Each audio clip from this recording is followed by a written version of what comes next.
this is like a common thing where you have like the ultra vindictive liberal who's like, actually, the reason why Kamala Harris lost wasn't because she made mistakes, because she didn't. She actually lost because of like 5 Muslim voters in Dearborn, Michigan, who wrote a letter to Donald Trump asking him to please be nice to Gaza or something. The peering into the alternate timeline where every Muslim in Dearborn voted for Kamala Harris and it's Trump's victory on November 6th. You know, it's the same. Like, shut the f up is what I'm saying, basically.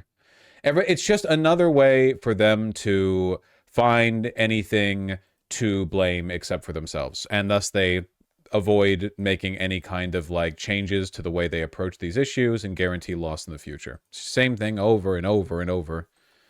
Yeah, it's shit like this. For those who are going to pull the Gaza, bet you wish you had Biden now card, just know that everyone hates you. Tell your future camp guards. And it's like, oh yeah, the person leading the land acknowledgement on your Zoom call tomorrow morning. Classic. Super common sentiment on Reddit? Yeah, it sounds about right. Actually wild, by the way. Like, to talk about Kamala's failures with regard to the handling of Gaza, it really does, like, it's just a reminder of how deeply cucked we are to the MIC. Trump wants to take over the Gaza Strip. Laila Elabed, a co-chair of the Uncommitted National Movement, which declined to endorse Harris, Trump, or any candidate for the 2024 election, said she felt sad, angry, and scared for our communities after the president's Tuesday remarks, in which he also said that Palestinians have no alternative but to live elsewhere. But she maintained that both sides were to blame. Yeah, obviously. Like, obviously, you know? Harris left a vacuum by not visiting Michigan families impacted by U.S.-supplied bombs to help create a permission structure for their trust, while Trump visited Dearborn and filled a community in despair with lies. Yerp. Trump's illegal calls for ethnic cleansing are horrific, but as on so many other issues, Democrats had a chance to persuade voters they were the better alternative, and they blew it. You're telling me that campaigning around with Liz Cheney and Bill Clinton weren't like that wasn't like the two-punch combo to convince, you know, Gaza hesitant Muslims? Maybe you should have voted for Kamala, you f***ing idiot. See, you're not really listening to what I'm saying right now, Maya Barriks. I know this is a controversial opinion to liberals, but I think that in order to win elections, you have to convince people to vote for you. Like, it's your job to convince people to vote for you. And you do that by being popular. And one way you could be popular is by not killing 500,000 Arabs and then telling the Arabs in our country to suck it up. Like, I know it's controversial. Anyway, clearly you were paid by the Harris campaign, because her comment didn't sit well with some Democrats. Deeply unserious people who want to shirk their responsibility. Clowns, a former Harris aide, granted anonymity to speak candidly, said in response. Other Democrats said the pro-Palestinian activists own the consequences of helping Trump, even if they didn't endorse him, by mobilizing voters to reject the only viable alternative. Yeah, I'm sure Kamala Harris would have really stood up to Netanyahu, you know? The Biden administration, which Kamala Harris said she would do everything the same as, was doing really good at reining him in. Leaders of the uncommitted movement want to blame everyone but themselves for their disastrous strategy that helped elect Donald Trump, said Adam Gentleson, a former Democratic leadership aide and recent chief of staff to, wow, John Fetterman!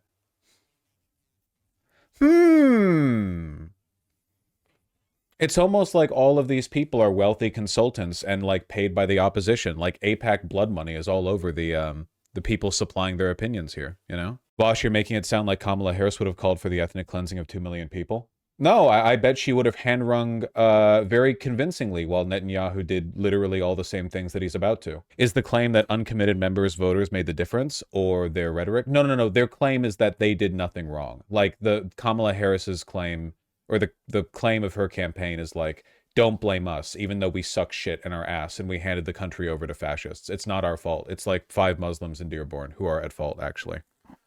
It was bad of them to ask us to not endorse genocide, basically. Like, that was their fault. Their standards were too high. If only these people had accepted us being complicit in the murder of their countrymen, sometimes their families, you know, then maybe then we would have won. I mean, mathematically, we wouldn't have. Like, we objectively wouldn't have.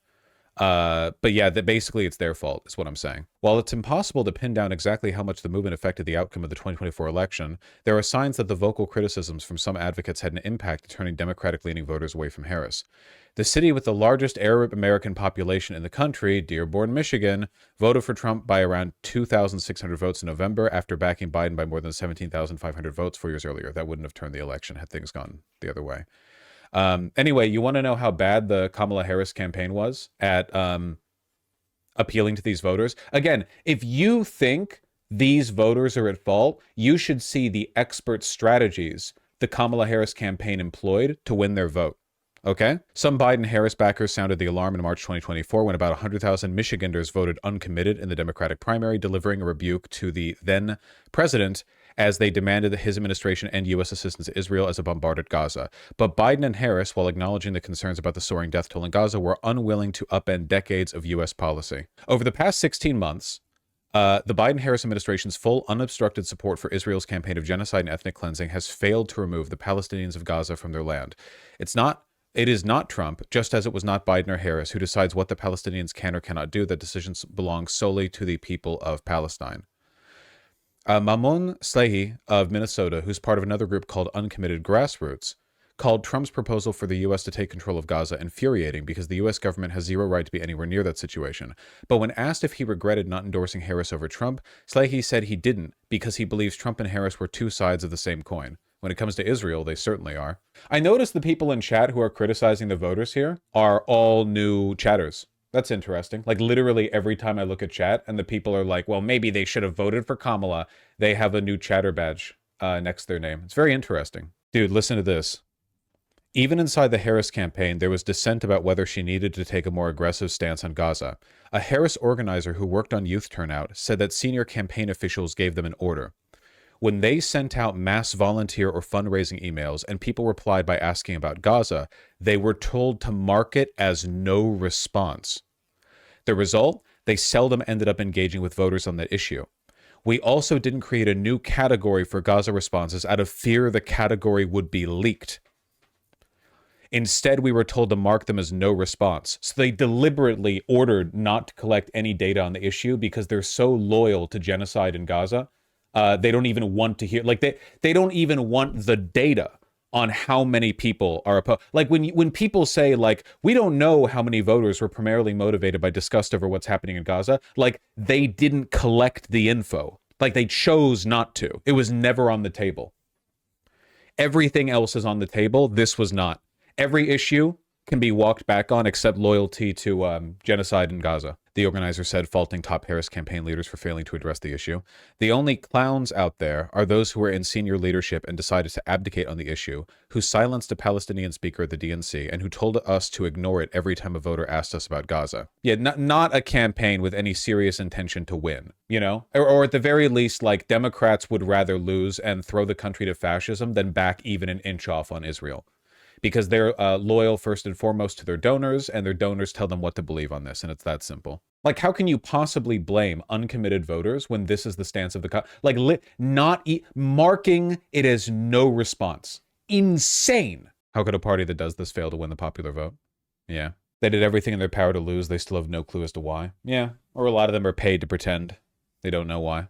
Would be so cool if they were capable of learning this. I mean, a lot of that. Look, they literally cited in aid a staffer to Fetterman in this article, okay? Trust me, that's not people with sincere, like, grievances on this issue, you know? These are people who are paid blood money to allow more killing. With this topic, I get more about what you meant when you said a lot of liberals have contempt for democracy. Yeah, because, like, at least the Republicans recognized this was something voters cared about and lied. Like, that's better. Like, both sides lied. Biden lied for over a year when he talked about red lines, ceasefire negotiations, pretending Netanyahu wasn't just straight up dead ending every single peace talk, you know, like lying to cover Israel's ass time and time again. Both sides lied, but Biden and Kamala lied in ways that no one wanted to hear, and Donald Trump lied in ways that people do want to hear. At least Republicans understand the concept of, like, appealing. This isn't even populism. This is just being popular. This is just basic politics.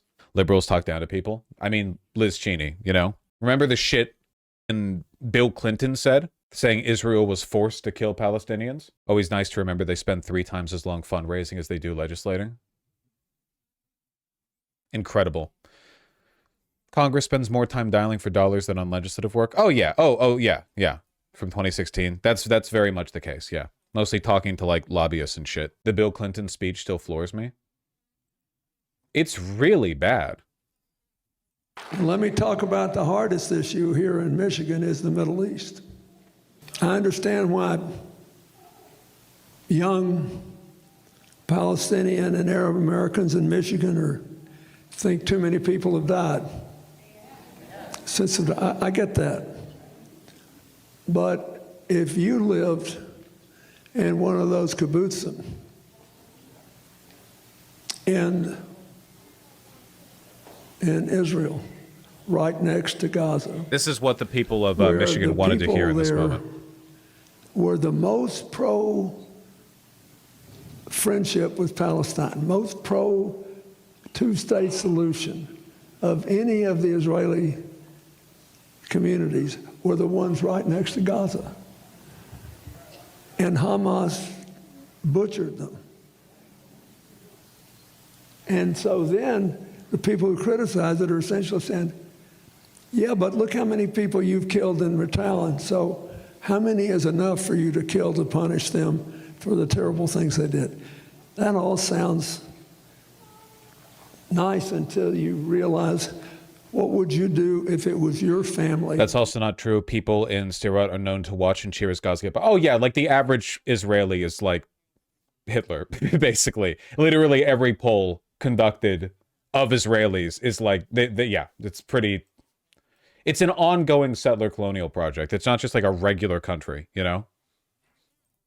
And you hadn't done anything but support a homeland for the Palestinians, and one day they come for you and slaughter the people in your village. You would say, well, you'll have to forgive me. I'm not keeping score that way. It isn't how many we've had to kill, because Hamas makes sure that they're shielded by civilians.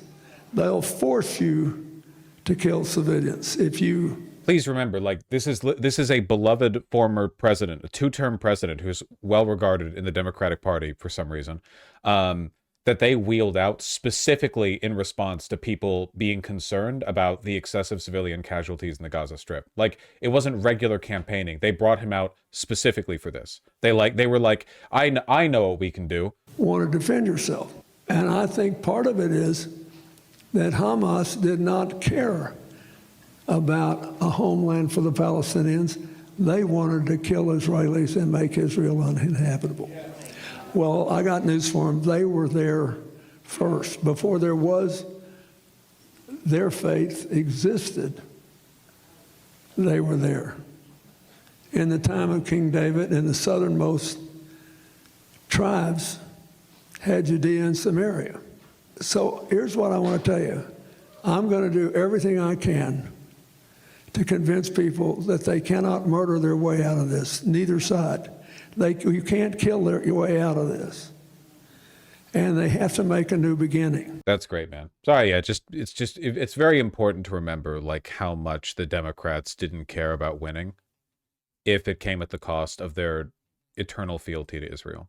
Which, by the way, we say euphemistically, but we must remember it has nothing to do with Israel, and it certainly has nothing to do with Jews. It has to do with the deeply entrenched military and security interests that we have strategically positioned there, because there's the threat of war in the Middle East is used as a pretext for constant defense spending, investment, so on and so forth. You think Democrats wanted Republicans to win so they could take the flak off Israel? I think that Democrats were okay with losing if the alternative was backing off on Israel. I don't agree, Vosh. Boomers really believe the narrative.